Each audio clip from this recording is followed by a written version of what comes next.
In the beginning was the music, but there was no one around to hear it. As the population grew in numbers, music grew in popularity.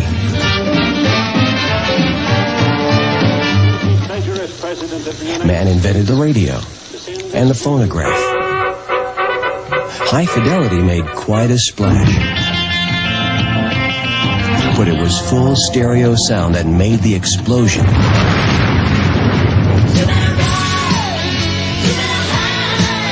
Soon television came along and gave us the gift of sight, but it was cable that gave us the freedom of choice. For a while it seemed there was nothing new on the horizon, announcing the latest achievement in home entertainment, the power of sight, video, the power of sound, MTV Music Television.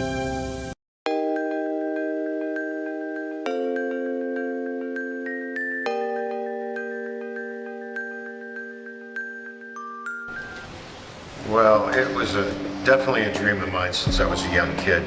I always was infatuated with pizza, the whole process, the making of it.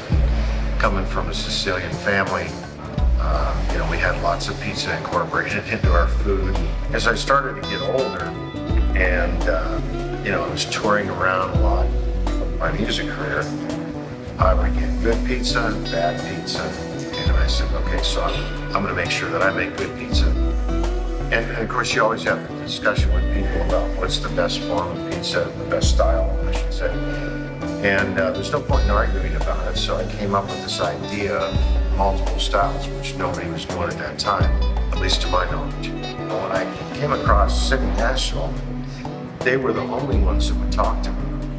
And that was like huge to me, so I glommed on them for dear life because they were the ones that were helping me finance this. And then they introduced me to Rabco, and ever since that, I can't say enough good about Rabco. It's such a professional, well-organized company. Everybody there in the chain of command is just so helpful and just on it. Like it's done in a matter of minutes. So that's a long-standing relationship for me. The payroll side of it is there. It's always well taken care of. It's well structured. I don't have to worry about stuff, whether my things are being taken care of correctly with the government, the EDD, and so forth. All these things that you don't really know about initially when you're starting up a business, Rabco just made it so easy for me because we offer that, So where before I was meandering and just kind of finding my way all these different directions and becoming involved with so many people, that's unnecessary. When you first open a business, you're getting hit from all sides. I can't tell you how many vendors came in and whether they be wine vendors or they want to put a dishwashing machine in the back, or they all want your business for you to buy products and so forth. But Rabco is never about that. It's a very nice introduction at the bank. I would highly recommend Rabco and City National Bank because I've been lobbying for probably 25 years to get the real story about how everything began. It wasn't about me and all that kind of, it was about me partially, but it was about us together. And so I'm very excited and pleased that we get to go in together because that is the real story. It feels good. And it doesn't change everything. It doesn't, not in the way that you would think. It's just really nice for your children, for the legacy, for the fans. That's what I think, but for you, you're grateful and you're like, that's great.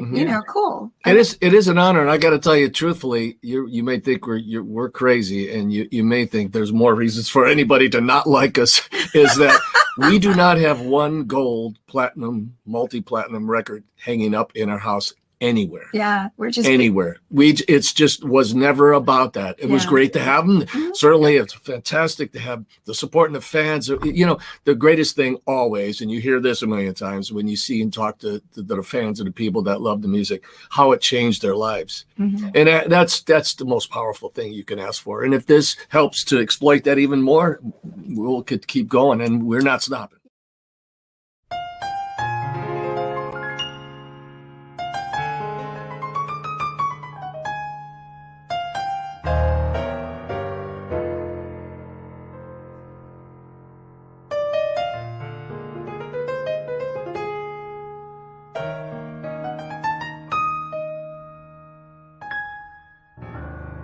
Reach out, oh, with Ray and Steve.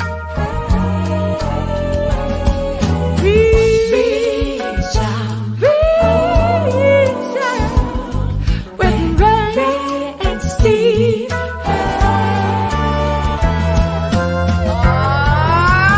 Take me out to the ball game. Take me out to the car.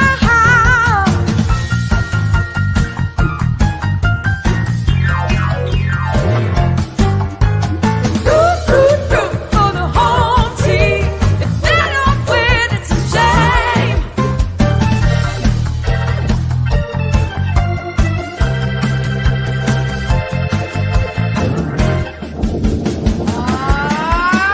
Play ball. Hi, everybody, and a very pleasant good evening to you wherever you may be. Welcome to Reach Out with Ray and Steve. We are the show where East meets West, where the Yankees meet the Dodgers, and baseball meets music. And we all come together then, of course, for a community. All right, I don't think our buddy Ray is in the house tonight, but I know that Steve Vaccaro is lurking around somewhere. Where are you, brother? I am at an Italian fundraiser, Italian event with so many great people. And Robby, you're in the middle of the road. First of all, watch out for those cars. I know. I'm right in the middle of old Route 66, and we'll be talking about that later in the show. Yes. So how you doing, Robby? I'm good. How are you doing? Now, where's our buddy Ray Negron today? Ray is at a fundraiser in Manhattan, the Rivera, the John Rivera event that's going on in Manhattan. He is a person that kind of has gone through some personal tragedy with his son. And this is an amazing event that Chaz Palminteri is getting an award. So Ray is right in the thick of things right there, doing what he does best is to empower, inspire others. And Ray, he does that so amazingly well. And he's always in the heart of all the elite gatherings in the Manhattan and the Bronx and in Brooklyn and in all the greater New York area. Now, Robby, you are a Hall of Famer in a lot of people's eyes, along with Frankie Valli. But last week in Cleveland at the Rock and Roll Hall of Fame, I don't know if it was in Cleveland actually, but they had the induction ceremony. What an event that was. Amazing. And rock and roll, if you can make it to the Rock and Roll Hall of Fame, that is a strata of recognition that few people make it in this music business. And of course, last week, the great Pat Benatar was inducted into the Rock and Roll Hall of Fame. That's right. And our first guest tonight, amazing bass guitarist who's been with Pat Benatar for over 20 years, and Neil Giraldo. But before we bring him on, you'll introduce him. Let's check out all the superstars that were there last week. Amazing. Very cool. Event. Let's check it out. Wow, this is electric. Let's kick it off. Welcome to the Rock and Roll. What makes for longevity? Consistent quality over time, and plus headbands. Get on your feet for Duran! We get to make people feel better about themselves. Thank you. Pat was my hero, an immediate icon. It has been an incredible ride. Eminem is the best-selling hip-hop artist. This is crazy. Thank you. Their sweet dreams were forged in the furnace of faith. Music is in our souls. We still rock. When Lionel shows up, everyone gets happy. Rock and roll is not a color. It's a vibe. Carly Simon's range and sophistication are peerless. Judas Priest are the definitive metal band. Everybody's welcome. That there is what heavy metal is all about. Dolly Parton. I figure if I'm going to be in the Rock and Roll Hall of Fame, I'm going to have to earn it. I'm a rock star now.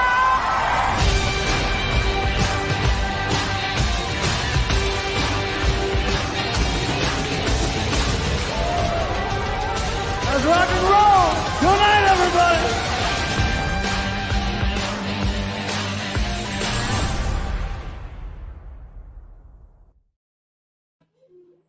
How cool is that? Unbelievable. I just love that. It is an amazing event. And I got to tell you about Pat Benatar. I grew up in Long Island, Amityville. I went to high school in Amityville. She went to a high school in Long Island, Lindenhurst, Long Island, 2 towns over. And everybody knew Pat Benatar when she first came up, Heartbreaker. And she just kind of killed it from the mid-'70s to now to the Rock and Roll Hall of Fame. I mean, I've seen her in concert about 25 times. And our first guest, you're good friends with him. I am. So let's bring him on. His name is now, before we bring him on, let me give him a nice official reach out welcome. This young man is one of the great bass players in the music business. He's played with so many of the superstars. As a matter of fact, he's played with the greatest rock keyboard player that ever lived. And that is not me by any stretch. He played with the great Keith Emerson, but he's played with so many people, but mostly he is known for being the bass player for well over 20 years for Pat Benatar. Let's bring him on and give a nice virtual round of applause to my buddy, Mr. Mick Mahan. Hey, thank you very much. I appreciate that. Hey, Brother Mick. Welcome to the show, man. Thank you very much. Glad to be here. So I got to ask you, how was it sitting in the audience and performing with Pat Benatar and Neil Giraldo with all those superstars there last week? Well, it's kind of interesting. You don't do much time while you're there. You really don't spend that much time in the audience because you're being prepped to be somewhere to get ready to go do your thing and all that stuff. So it was a little bit of a, not much time in the audience, but the time that I did spend there, I just couldn't believe that I was there. My journey has been a long, long journey to be allowed to be part of the Rock and Roll Hall of Fame with Patty and Neil. And I mean, that's a great thing. Both Neil and Myron Grumbacher, I grew up with Myron in Youngstown, Ohio. The three of us are Buckeye. Wow. So all three of us are from Ohio, which is maybe why the band gelled the way it did initially when I first joined, because Myron was still the drummer then. And, Patty was the only one that was from another state. And, there was something to that. I mean, the Ohio rhythm section was a pretty strong thing. I grew up with really great rock and roll influences, the James Gang, the Brambles, and of course the people that came down to Ohio from Detroit, Bob Seger, and just that period of time, we had so many great musicians, the Glass Harp, Phil Keaggy. I mean, Phil Keaggy had the very distinct honor of being mentioned by Jimi Hendrix on the Dick Cavett show. And, those were guys that I grew up with, and they were my influences and my idols. At that time, they were my local idols. But, man, it's just been a long time to get there to the Rock and Roll Hall of Fame. And just when I was watching that little vignette, I got chills watching that because I didn't see it from that perspective. You know what it's like when you're in it, you're on stage, you don't see it the same way that other people see it. The perception is completely different. But what a great honor to be there with Patty and Neil. I mean, they're my longtime friends, and it's going on 29 years now. 12, man. See, we're way short. 29 years. Well, You're running around the world with Pat Benatar. Tell me when your very first gig with Pat. Do you remember what that was like? Yeah, you're going to crack up when I tell you this. My very first gig with her was in Japan. And I had this enormous headache. And so I got to do something before I start playing here. My head's pounding, So Myron had left the room, and he left this little bottle of Tylenol, whatever the heck it was, some kind of aspirin. And being a good friend of his, I didn't wait for him to get back. I just popped a couple of these aspirin. Uh-oh. And he comes back in and he goes, "You didn't take those, did you?" I go, "Yeah, I did." He goes, "Those are sleeping pills." So I go, "I'm so sorry, but I took these sleeping pills. I don't know what's going to happen." These two, the way they are, they're just very regular people. All they did was laugh. They weren't mad at me. They weren't upset.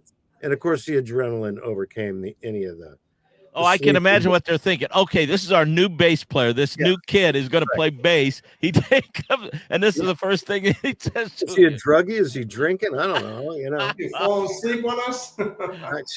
it was just the funniest thing. You know, I had to admit to him right away. And of course, like I said, being the people that they are, they didn't get mad. They just started laughing. They thought it was hilarious that this happened to me. And it was fine. I guess I'm still there. So, you know, it didn't. Yeah, 29 years later, I guess you got the gig, brother. I guess I got the gig. I'm hoping I do. You know, I'm still auditioning every day. Now, go ahead. I know you've got a lot of questions, you Long Island kid, you. Yeah. Yeah. Well, Mick, real quick, when you got the call to be in the band, because they were established, you know, since '79 and before that, it's a love story between Pat Benatar and Neil Giraldo. Oh, yeah. And how it all came about. But when you got that call, were you excited? What was your first thoughts when you thought that you might be performing with them? Well, that's another great story. I was on my hands and knees repairing my floor. And the phone rings and he goes, well, this is Neil Giraldo. And I had met Neil around LA because Myron and stuff, we used to go to jam sessions and so forth. But anyway, I'm on my hands and knees. The phone rings. And so we're talking. He goes, you want to come out for an audition? And I go, great. Yeah. And so this is in the days of call waiting. So I said, would you mind holding for 1 second? Let me get rid of this call. So the phone rings and it's Don Perry from Jethro Tull. Wow. He goes, do you want to come audition for the band? And I go, this is unreal. At the exact same time, I get these two calls. This is going from no work, hit and miss kind of stuff. And I go, oh my God, what am I going to do now? Okay, so I'll call you back. I got somebody on the other line. I don't mean to be rude, but I'll call you right back. So I come back on the line and I go, hey, Neil. Okay, yeah, I'm here. And so he goes, you want to come out and play and blah, blah, blah. So I'm thinking, if I get this gig, at that particular time, my wife was pregnant with our first child. Oh, wow. And I'm going, well, this is a family situation. This is probably not a family situation. It's, Ian. And I'm going, so hopefully I'll get this gig. So I go audition and they go, great. You got to come back another time. Okay. Come back another time. Okay. So I come back the third time. Okay. So now it's time to meet the wife. And so Patty walks into the room and she goes, oh, real nice to meet you and everything. And she goes, I understand you're from Ohio. Yeah, I'm from Ohio. She goes, let me see your socks. And so I lift up my pant leg there and there's the white socks. And she goes, you're from Ohio. You're in the band. That was my audition. Meanwhile, I have the worst laryngitis of my life at that time. And so they were just laughing. I sounded like Kermit the Frog singing, stuff like that. And anyway, I ended up getting the gig because I think maybe it was the White Sox and the fact that I was from Ohio. So that's all I get. It was just that's hilarious. Lots of weird stories have happened like that. There's been many of those little snafus or whatever you want to call them. But Robby, I got to ask one more question. When you see the band on stage as a fan, but when you see Pat and Neil, I mean, a married couple with a family, I mean, that doesn't happen in rock. No. Too many times, and you see the love that they have for each other, but the tightness of the band, is that all sincere to a fan's perspective? What we're seeing up on stage, what we're seeing all these years, the love affair that they have, and the lyrics and the music that comes out, because it's an amazing run all these years. It is. It's very much so, and they're very much real people. I remember doing the first record with them. My son was born by then, and I would take my son to the session, because who are you going to give him to? He's 9 months old or he's 8 months old or whatever. And, bring him to the session, and he sat in a control booth, and Neil's helping me bring in the playpen, and the baby's sitting on Patty's lap while we're doing the record. And I'm going, it's surreal. So yeah, that's not the Guns N' Roses MO or something. No, it's not the Guns N' Roses. Nobody in this band ever went to rehab. There really is no drama to talk about. Oh Lord, there's no addiction. And here you are in the Rock and Roll Hall of Fame. Very cool. again, man, quite an honor. I mean, I can't believe it myself when I was driving there and listening to these songs that I used to learn on bass back at that time, when I was really coming up in the music business. And I'm listening to these songs.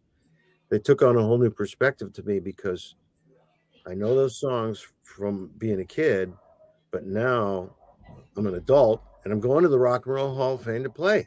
Fantastic. It was really very cool experience.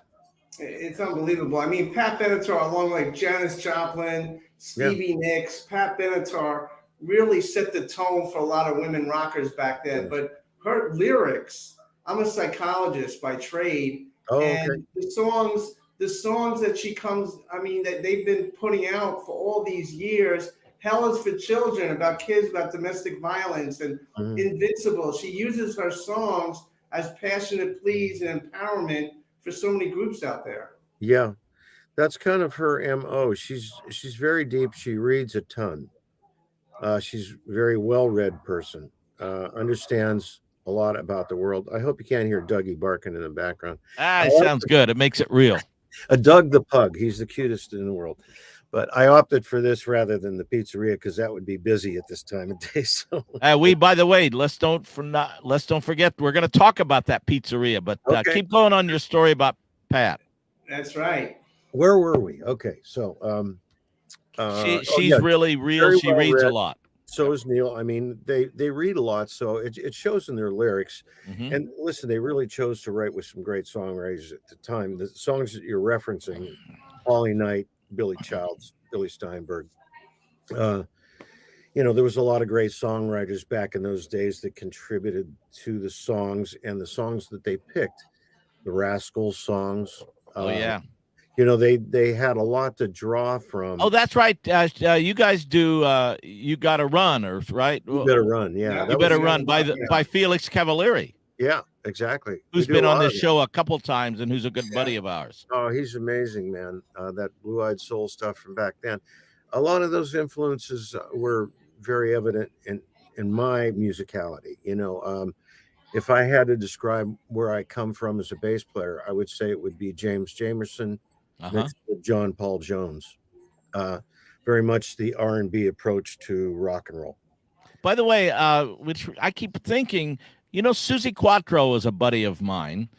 And I wonder if you, being from Ohio and she being from Detroit, and Pat being one of the pioneer rockers and Susie Quattro being one of the pioneer rockers, do you guys know Susie Quattro? Was she influenced by Susie Quattro?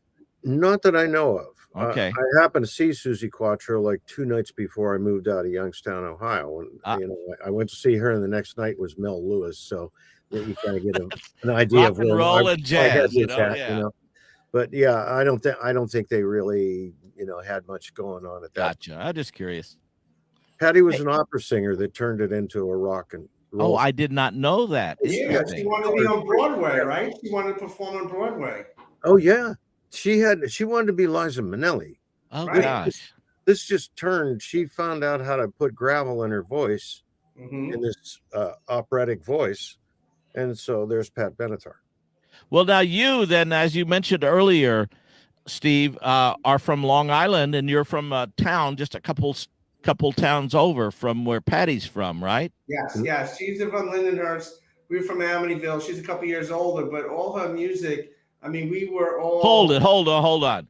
Don't tell me. She's older than you are? There's no way. She's a little younger than you, Robby.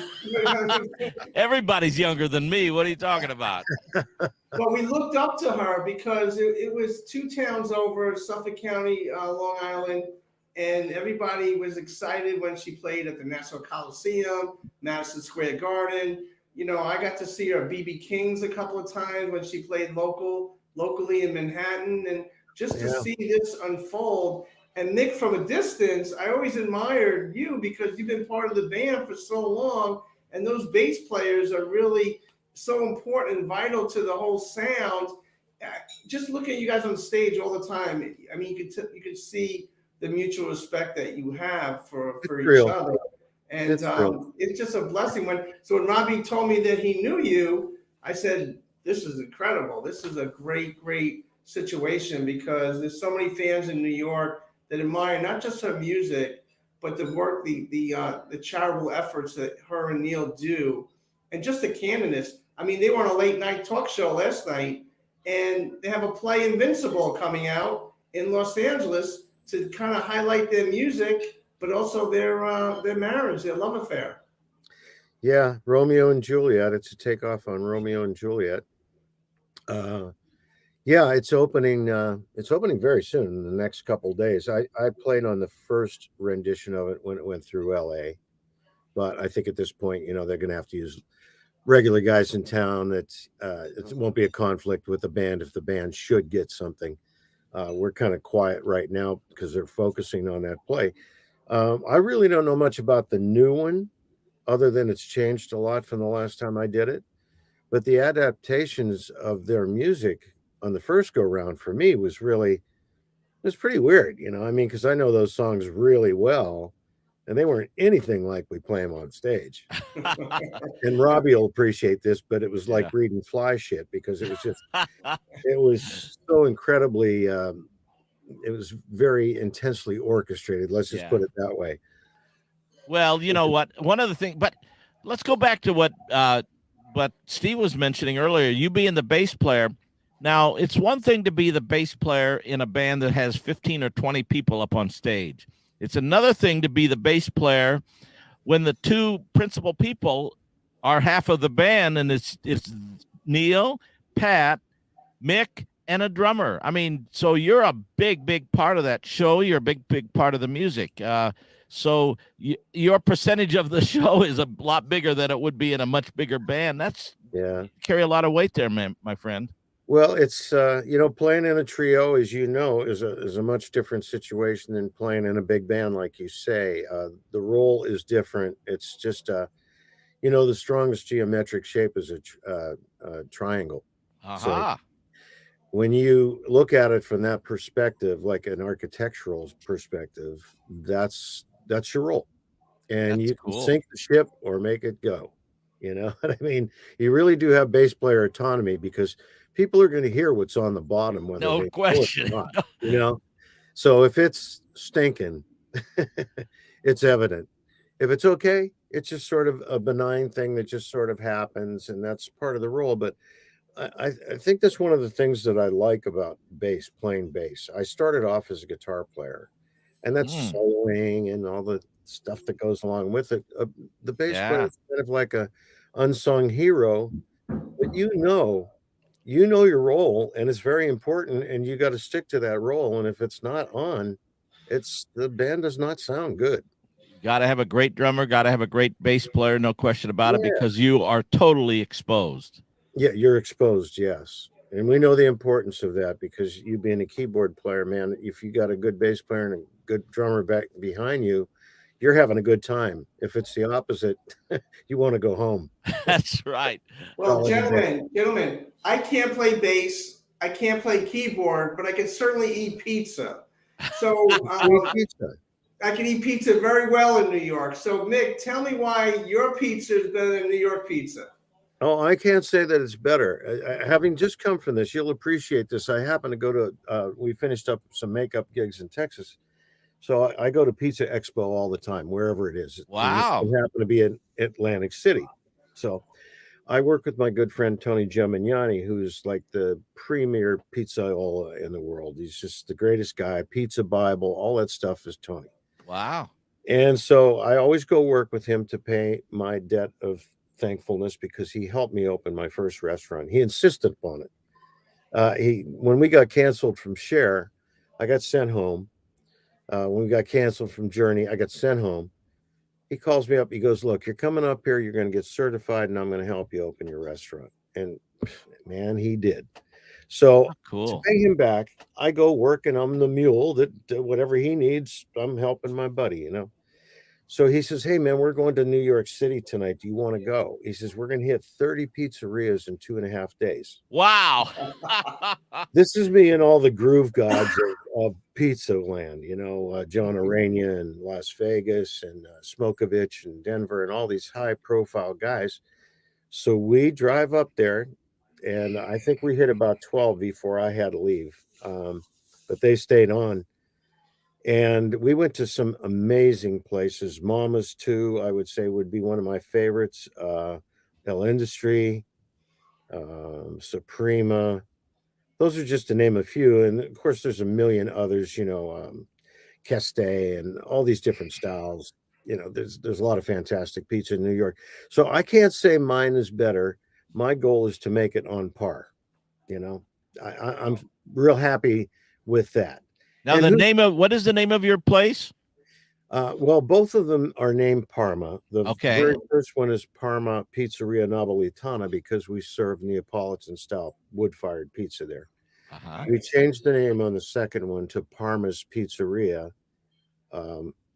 because we don't do that Neapolitan style there. We concentrate more on pan pizzas, Detroit, New York, Sicilian grandmas, tavern pies coming out. So we changed the name so we didn't get a lot of people coming in expecting that they were going to get this Neapolitan pizza. But both are named after my mother. My mother's name was Parma. Oh, perfect. Parmachenko, Sicilian. But she was raised at a time when it was very fashionable to be Italian.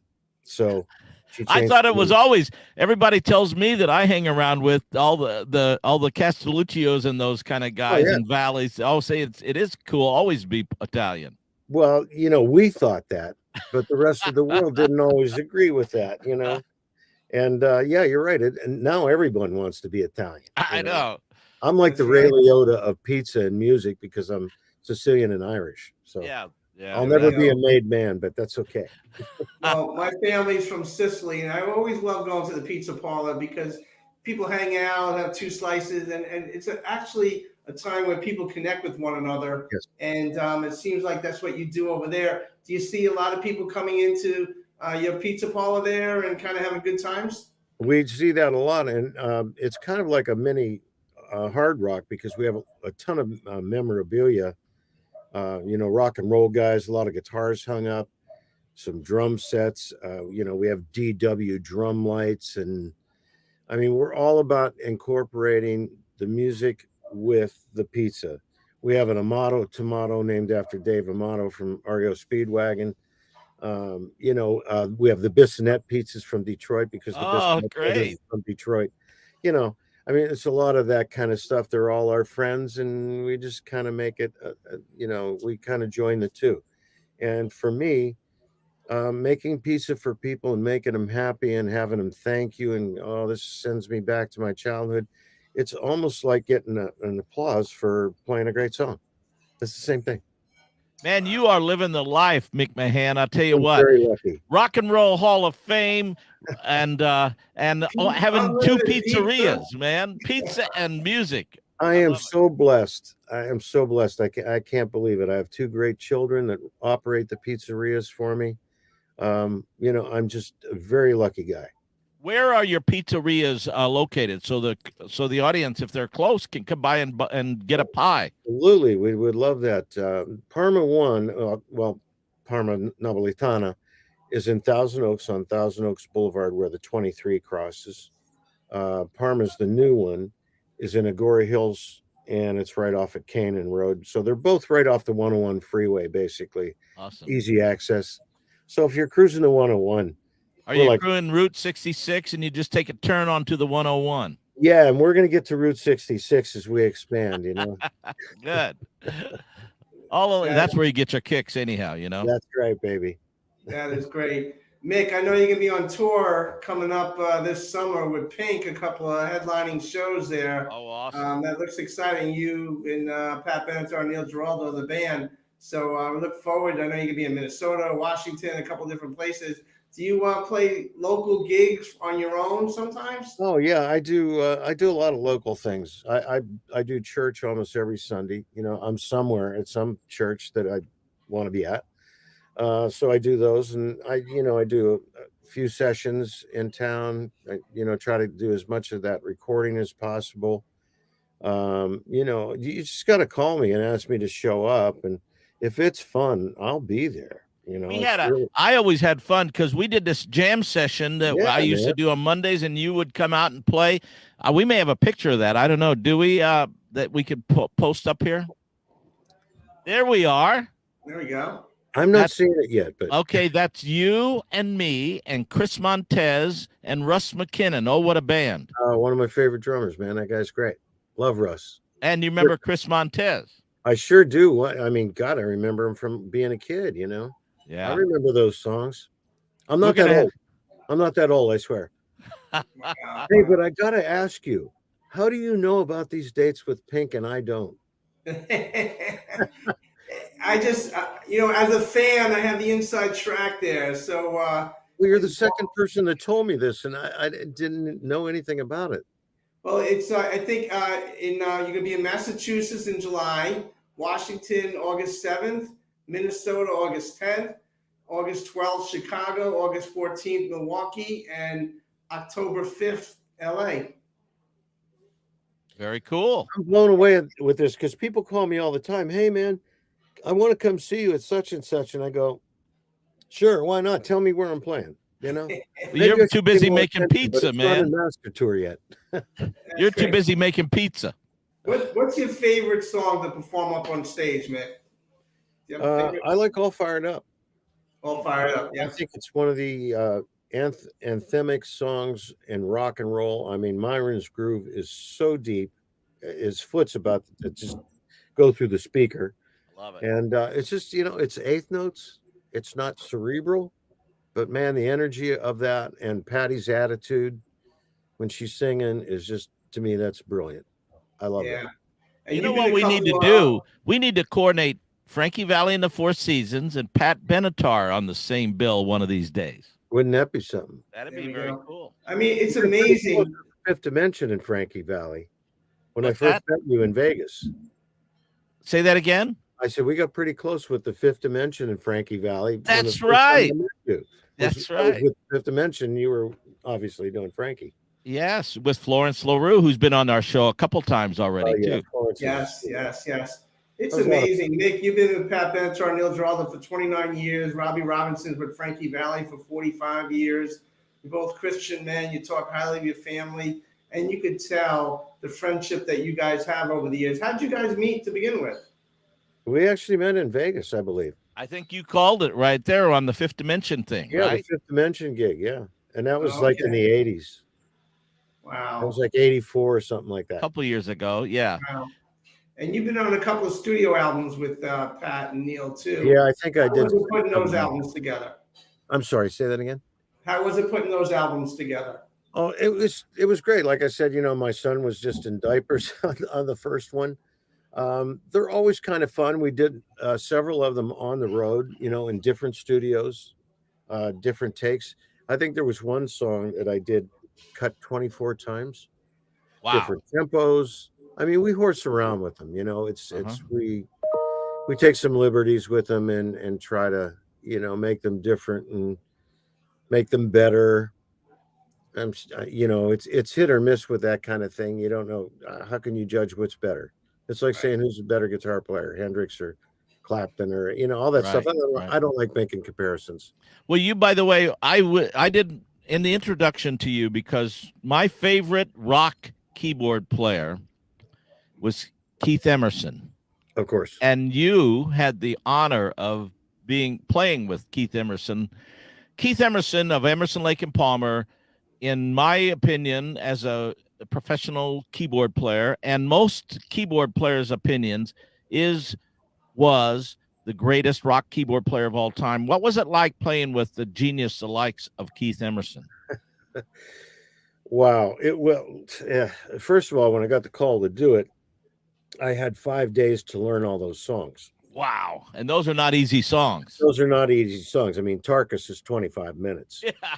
So I don't think I slept those 5 days. And the roster of guys in the band was Greg Bissonette was playing drums. Oh. Mark Bonilla on guitar. Mike Wallace was on guitar. Glenn Hughes from Deep Purple was singing Deep Purple and trapeze. And so it was this cast of characters that was just unbelievable to me. But when we got into rehearsal, Keith was so humble and accommodating. Like there's a spot in Tarkus where the tempo accelerates a little bit. And Keith was used to playing it that way.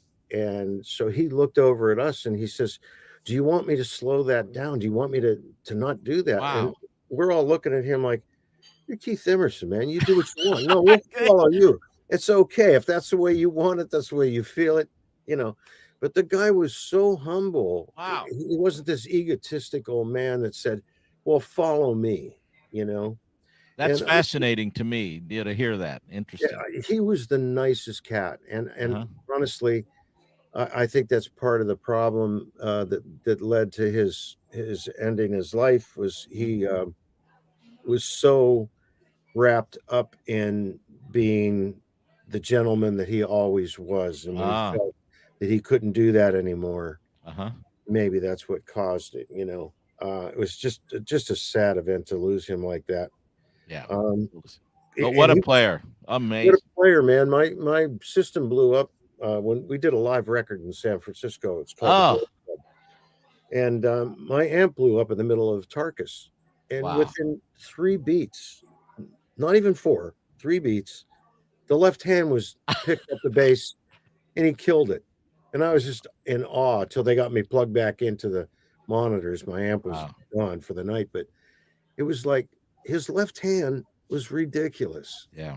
Well, his genius was beyond anything. Like I said, that's why I consider, and most people consider him the greatest keyboard player in rock history, you know? Yep. I would absolutely agree with you. And again, man, I've been really blessed and lucky, you know. Mick, last question before I let you go. We appreciate you spending all this time with us. Yes, no problem. Glad to be here. What advice would you give young people coming off the pandemic and maybe they're musically inclined, maybe they're afraid to take that first step musically, but what advice would you give the young people to get into the business? Well, don't ever be afraid to take the first step because we all did, you know. This just didn't magically happen that you get from A to Z. You know, it's a long road to get there, but the main thing about music is enjoy it. You know, that's what it's meant to do. Not everybody is meant to be in the music business, pursue it as a living, but everyone should enjoy the music as much as they want to. And don't be afraid of any of it. Always, you know, take a step forward to educate yourself. I was self-taught until I got out to LA. And then I said, man, if I don't get with it, I'm not going to work. So, you know, so went the sight reading lessons, so went the theory lessons and learning how to conduct an orchestra and just stretching myself from just this guy that picked up the bass in Ohio and played in a bunch of bands. You know, I had to learn how to grow. And I would say, just take the first step. And if you enjoy it, pursue it. If you want to just play in your bedroom or your living room, do that. You know, there's no preset judgment how far you want to take it. Just have fun with it, you know. Go fishing, go play golf, whatever it is. You know, enjoy yourself and enjoy music like that too. And if it really strikes you and takes you away, hey, keep going, you know. That's all I ever did. Very wise words from a very successul and wise young man. Thank you. Mick, thank you so very much. I can't wait to meet you one day. Have some of your pizza. If I find any more tour dates, I'll text Robby and he'll get a hold of you and let you know. Oh, absolutely. No, you have to come out. I got to meet you next time because you're talking about you were there at BB King's. You could have thrown something at me. You were so close. Yeah, there we go. There we go. You're a class act, sir. Yes, thank you very much. This is Bravo, Mick Mahan, everybody. Love you, Robby. It's been many years. Thank you. Thanks a lot. Wow, Robby, fantastic gentleman. He's a great guy, and you said it. I mean, you nailed it when you said he's a class act, and he is a total class act. And he's the only musician I know who's a rock star, and he owns a couple pizza joints. How's that? I know. I mean, go figure. I feel like I should be doing something else right now after this show. Yeah, that's cool. And his pizza's good. I've had his pizza, and it's really, really good. As a matter of fact, I may have to go over there this week and grab a pie. Yeah, there you go.